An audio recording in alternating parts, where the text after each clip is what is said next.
bagala tukole ki bagala tugende mpale anti kati bwe tubadde tuli united batuyambeko kubanga bo bantu bakulu bakulembeze batubulire ki ekyokukola other than taking sides okitegeera yes so omwami oyo mwami deputy speaker muwanye ekitiibwa naye nze musaba akole ekisingakaawo music akole ekisingakaawo atulaba tulaajana.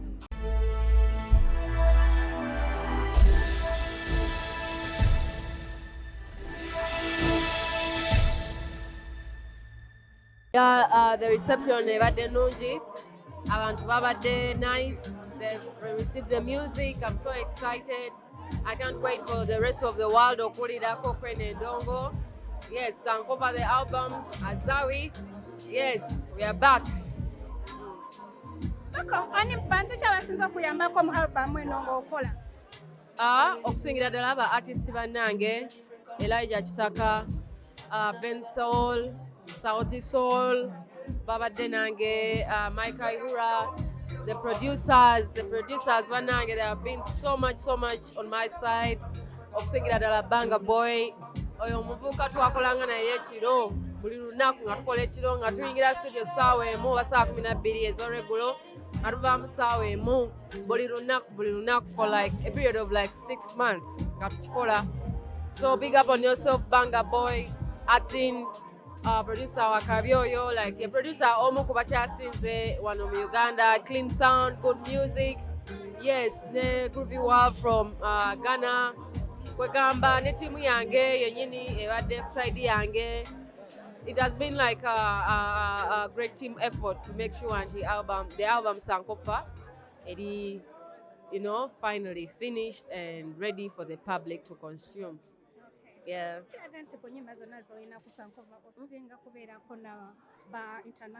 Yeah. Honestly, simanyi lwaki.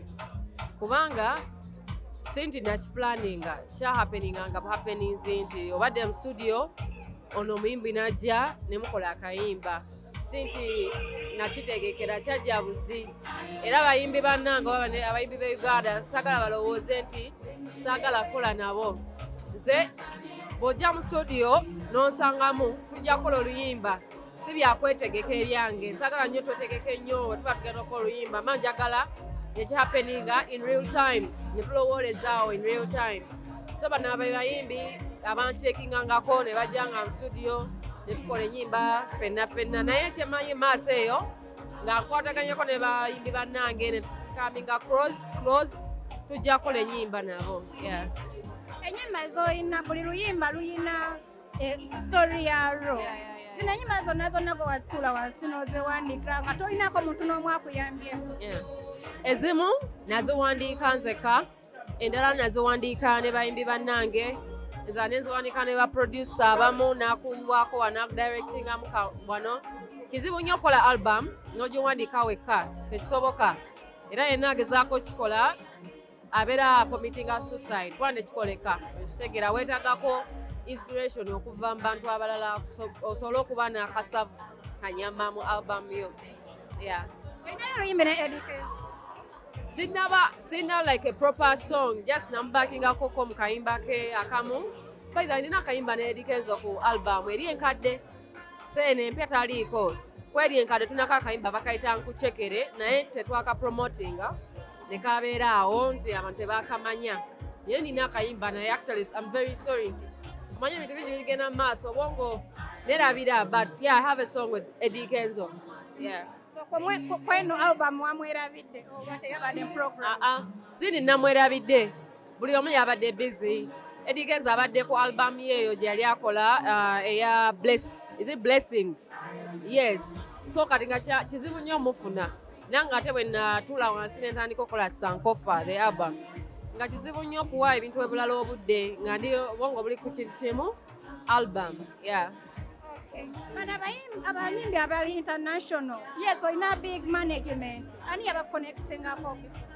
Kubeesibako, beera mu DM zaabwe, obeera n'omusirikale n'atakuddamu, n'omuddamu, n'omuwana, n'omujubisa, bw'otyo ofuna collaboration. Abamu akunoonya ne mukola, abamu olina munoonya n'ofuna ennamba era ne bakuwa enfu, olala ne bakuwennamu olala n'atakuddamu okati maybe nga conscience kyali kizibu nnyo omufuna kizibu nnyo but olw'okuba ekyasinga okunyamba nti nakolako ka freestyle ye ku show yange yasooka ku Roast and Rhyme akantu ako ne kagoyinga viral n'akalaba so kati ndowooza bwe yagamba omuwala ono y'omu eyakuba kali kagundi nampa obudde nakuba track eyo nansindikira lyrics ne tukola summer bay era tugenda mu shooting ngenda mukuddamu ate munoonye buto oba namusangawo wakuba buli kaseera abaada mu nsi ndala kola video eyo naye ng'osuula bakoze nabo banaakuwa videos nga bwe bakuwaddeko kale audio zo zibanyamba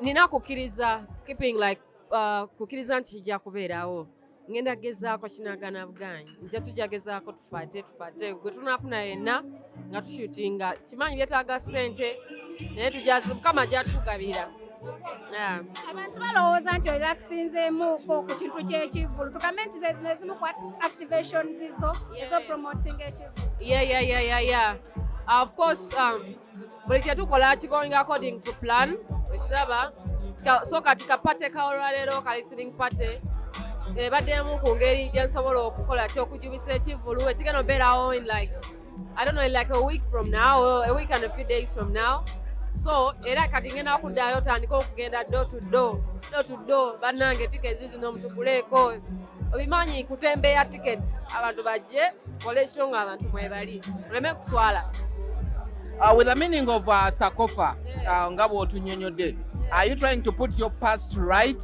to make your better future? Era kubanga nga bwe nabagambye nti nali stuck naye ate nga nina story nnyingi nnyo ez'okweyogerako nze ng'omuntu ebyafaayo byange ebintu bye mbaddemu omulaavu ne mu bintu ebirala nnyonnyo ebirala eby'enjawulo so nandulawo ne ŋŋamba lwaki noonya story ewalala nga nze zennyini nze story ne neewandikako music n'atambula bw'atyo gye lwaki Sankofa is my history my like journey from love yonna gye nvudde paka wano Muzina ennyimba ze wawandiise minamu olimba nga wali osuubira olina dduwandiikira muntu mulala naye n'omaliriza nga gwe olweyimbidde nga bwe kyali ku Kwinamino. Buli lulimba lwe nawandiika lwali lunakuba ku album ennyimba era ze mbadde nawandiika nga z'abantu balala tezijjize ku album of course mulimu ezimu nga nali njagala zibeere ku album naye ne ŋŋamba olulimba olunyuma ng'omuntu omulala yakoze eki yaluyimbye so era tezazze ku album. In your statement there's where you say abakazi beetiririra okuwandiika tebagala kuwandiika and it got so touched mu audience wano we tubadde then ogamba abasajja bo beewaayo ne wakubadde bawandiika bya kisiru that statement si nti abasajja bawandiika bya kisiru bonna abasajja kyembaagalako nti bekkiririzaamu abasajja balina confidence batambulirako ey'enjawulo nti ne waaba nti obola ojja kusanga omusajja ng'alina omukazi gwakwana kama naye n'omukazi anaamusobola naye nga ye akkiriza nti nze kaŋŋende abazaali bangobeko obugobi so abakazi ebiseera ebisinga confidence yaffe eri so low tetwekkiririzaamu omuntu abeera awo n'otula naye n'akunyumiza story ennungi nga mukyala n'omugamba naye kimanyi olwompadde luyimba lulamba okitegeera so abakyala bannange mutandika okwewandiikira bw'obeera ng'eyo wandiika ebigambo bye wansi kale oyinza okuba oyinza obutabiteeka melody obitwale ewa right omulungi ogambe kali Dr. Brain nina story yange eno bweti njagala ekigambo kino okiteremu ne kino naawe obeera writer obeera like yes obeera nga ghost writer dani okubeerawo ng'olinze buli kaseera bakubire waliwo akayimba kano jangu okayimbe kyekirwaki abasajja po ne waba nga byawandiise si birungi alina confidence ekugamba nti nakubye gwe tune soka ogiwuliremu n'omugamba naye wano wabuzeemu boodi by the time you know it nga omutereezezza nga mukoze oluyimba olulungi kyenjagala ku basajja balina confidence. Okay, away from the album today, the statements you've been ozikola about the battle thing in Uganda olabira ddala tebirina makulu ogamba sente bezandibaddeko zina we ziraga. Why you against battles? Battles zitwawula ziwawula abawagizi ziyawula abayimbi ate nga tuli mu lutalo lwa kwegatta ekitegeera tetwali tukola organisation ez'enjawulo naye statement ze nakola The writers, abantu abamu bakitwala like they blew it out of proportion. Ne bagamba I'm attacking bebecool and chameleon. First of all, bebecool is one of my biggest supporters. I can never like do anything to put him down. The statement yange yali egenda wa deputy speaker.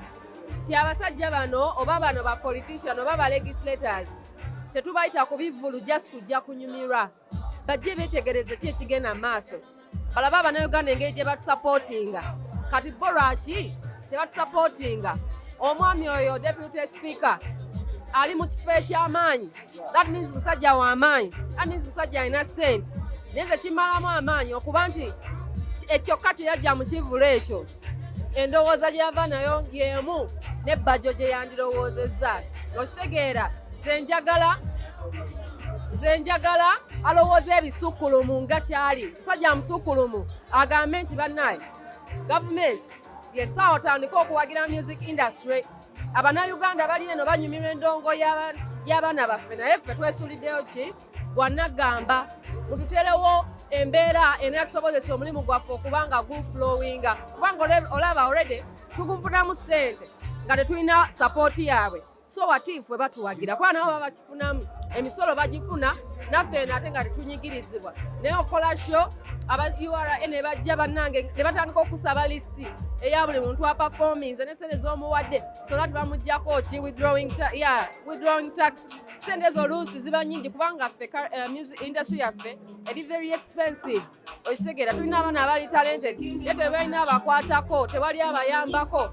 Singa oterawo structures nti omwana asobola okudevelopinga wano talent ye ti music we basobola omukubera wano nga tebamusabye ssente tiwane no basobola omuwolayo ssente n'ashootinga video bw'afuna ssente n'akola ki n'azizaayo. Ebintu ebityo byalina ebinene ebisukkulumu ebyababajjayi balekere. Yes. Oba nammwe ng'abayimbi temukoze kimala kulaga these people nti you need this support. Bo ne bajja ne beeronderawo kye bateekeddwa okukola. Baagala tukole ki? Baagala tugende mu parliament. Anti kati bwe tuba tuli united batuyambeko kubanga bo bantu bakulu bakulembeze batubulire ki ekyokukola other than taking sides. Okitegeera? Yes. Omwami oyo mwami deputy speaker muwanye ekitiibwa naye nze musaba akole ekisingakaawo music akole ekisingakaawo atulaba tulaajana. Abayimbi bayomba eno lwa copyright. Abayimbi abamu tebalina kumanya nti copyright already weeri. Okitegeera copyright weeri ekola bw'oba ng'omanyi. Okitegeera naye abayimbi abamu bamanyi nti oba copyright ebanaakera kumata ne basala etteeka. Simanyi nakumanya bo bakirabamu naye copyright wa registeringa mu mateeka ti ono wakawo obera ne apaha nomugamba nze munnaye ogamba nti bino byonna yena biregisteringa wano. That is why you have to register yourself. Abayimbi abasinga tebalina ba publisher. Oli awo ogamba oyagala copyright oyagala royalties naye tolina publisher g'okola naye kasookola oluyimba n'oteeka ku YouTube ne ku iTunes ng'omaze tolina publisher collectingira ki tolina organization ya performing royalties organization gy'oli affiliated to. Ebyo ebintu abayimbi balina okuyiga. Okitegeera si nti bajjakera kubajja bagambe copyright yiino wano nze sente zange royalties zange nzifuna ate si nti kyakatala nti olina okubeera registered under UPRS. Nedda performance royalty organizations nyingi nnyo mu nsi eno kati nze ndi registered under IMRO eri Ireland Irish whatever. Okitegeera royalties zange nzifuna publisher wange ye Swans Avenue gwe muyimbi ali eyo gwani Alien Skin gwe ani omulala abayimbi abali abato ani publisher wo. Okitegeera ani akudistributingira music oba gwe wokera ku machannel omuteeka ku YouTube ngolooza kiwedde.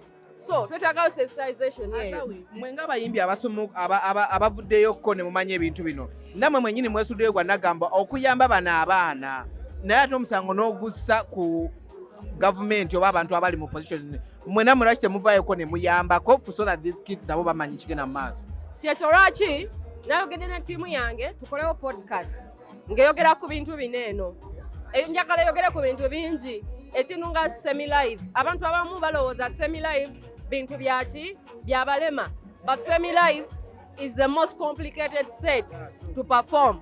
Okitegeera abayimbi abamu abana abakaabira copyright baperforminga kati ayinza okuba hit song n'aperforminga buli wamu naye n'omubuuza wali okeddeko ku makya ekifo ekyo oba performance n'obawa set list yo basobole okucollectinga royalties zo n'akubuuza n'okubuuza set list yeki kubanga kati ekifo nga kineno kisasula license kina license ya budget bank license blanket license ekikkiriza okuba music okuva mu nsi yonna.